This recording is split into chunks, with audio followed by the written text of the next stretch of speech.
Hello guys, welcome back to another video.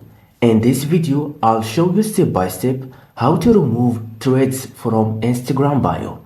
If you enjoy this content, make sure to like, subscribe, and let's get started.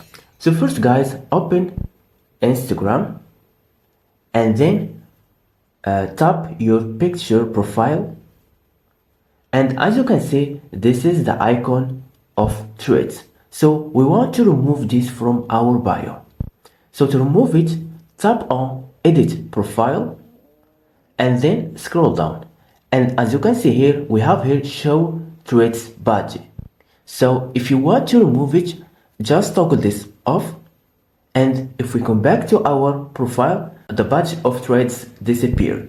So this is how you can remove threads from your Instagram bio. Thank you so much for watching me. If you found this video helpful, please give a thumbs up and see you to the next video.